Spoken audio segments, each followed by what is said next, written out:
€100 off your bill and you don't have to do a thing. No, it's a direct payment that we'll make into every household's account. It's actually, if you include the tax, it's €113 that it works out at. And it's in recognition that we are in exceptional circumstances. What's happening in Russia has for the last 6 months, almost a year now, driven up international gas prices. And that in turn has driven up electricity prices because a lot of our electricity is made from gas. And we don't have control on that. No one does. No one knows what Vladimir Putin's going to do next. But we do know that they have been restricting the supply of gas to Europe. So this is an issue right across the continent. In October, in the budget, we made a series of initiatives in terms of increasing the social welfare provisions, the fuel allowance, and a number of other tax and other changes to support people, particularly at risk of fuel poverty. But we need to go beyond that, and we may have to go further. And we'll have to watch and evolve, see how this crisis evolves. But one of the things we had the options of doing, and we decided to do it, is to use state funding to make a direct payment into everyone's account to try and cushion some of the increases. And this is very welcome, but here's the concern.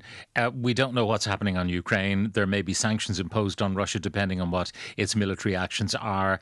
It's likely then that the gas supply from Russia will be further constricted. Prices will go up. We could have, as we had in the 70s, a kind of an energy crisis. You're going to have to give us more money then. You've set a precedent now. When energy prices go up, you'll leap into the breach. Oh, this isn't a normal situation. This is unprecedented, and I think it's appropriate. And the European Commission and just about every country in Europe has agreed we do need to make a response because it is exceptional circumstances.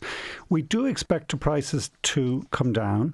Exactly how much we won't know, and it does depend on what happens in the Ukraine and elsewhere.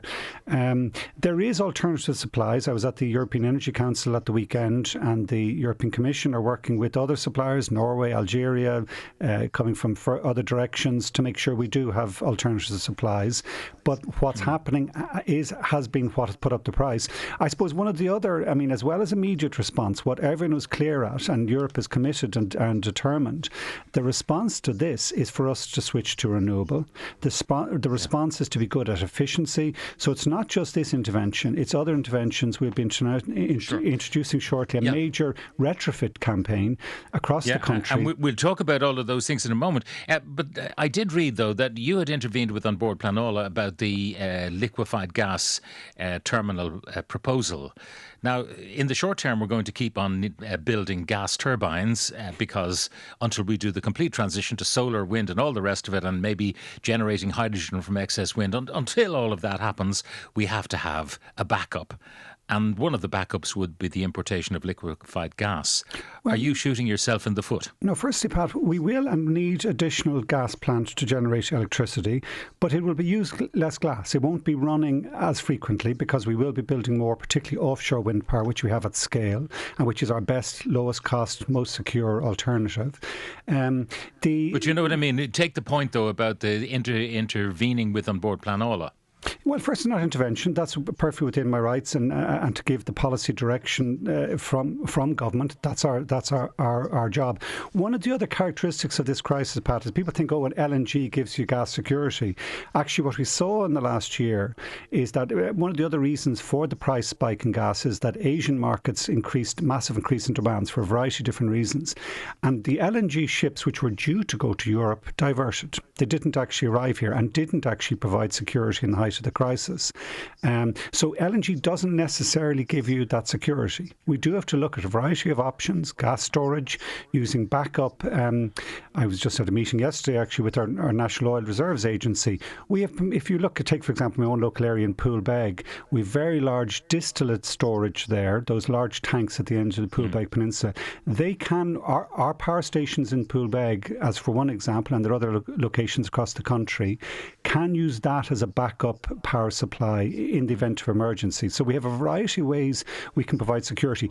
Bringing in LNG to burn in to increase our use of gas, which I think that plant was looking to do, would see us blast through our climate emissions. I don't think it would give us the security we need.